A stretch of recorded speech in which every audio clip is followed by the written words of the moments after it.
Thank you very much. I now recognize Mr. Nehls for 5 minutes. Thank you so much. Understand here, Mr. Administrator, I'm not on this subcommittee, so they had to wave me on. So I'm the last one in line here, but hopefully we can finish this, and I thank you so very much for your time. Obviously, this is very, very important to the industry.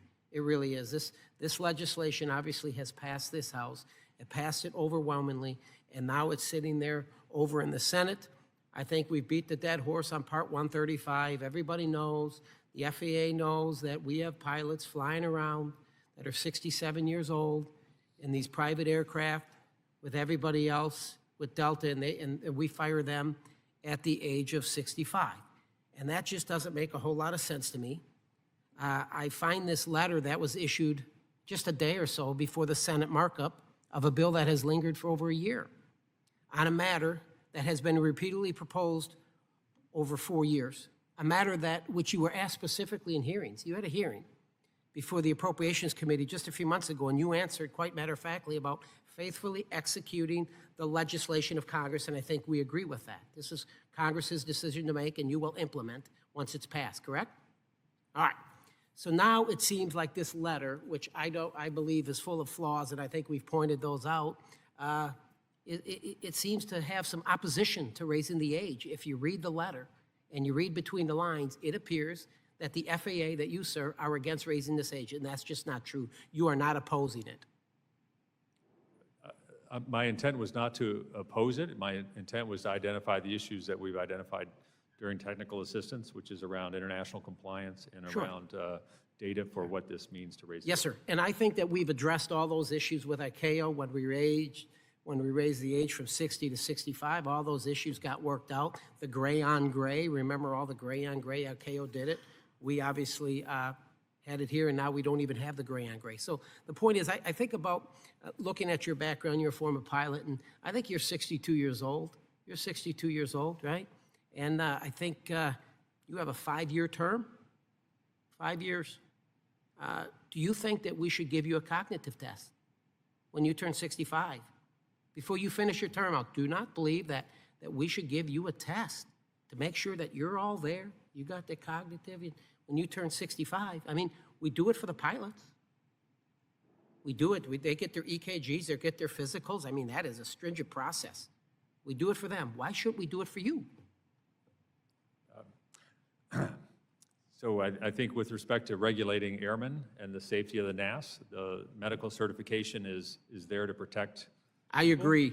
So. And you agree we have the safest aviation record the past 10 years. I mean, things are going very, very well, knowing that we passed legislation that allowed the Part 135s to fly to 67. We haven't any issues. You have any issues right there with Part 135 right now? Any concerns with that safety record? As I said earlier, I have not looked at that data. I think, well, I'll help you. There is no problem there.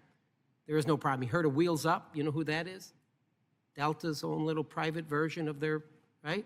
I wonder how they would feel, the Delta CEO, if you start raising concerns about their safety as it relates to Part 131.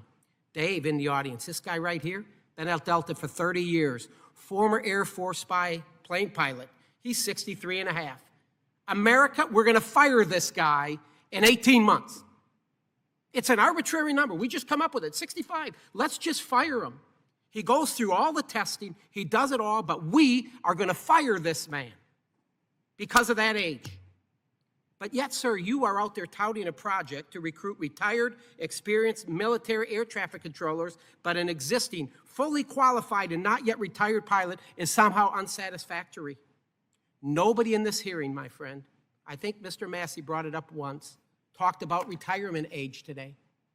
Nobody brought it up because it passed this committee. It passed the House of Representatives overwhelmingly. And now it's over in the Senate. Alpa got beat over here.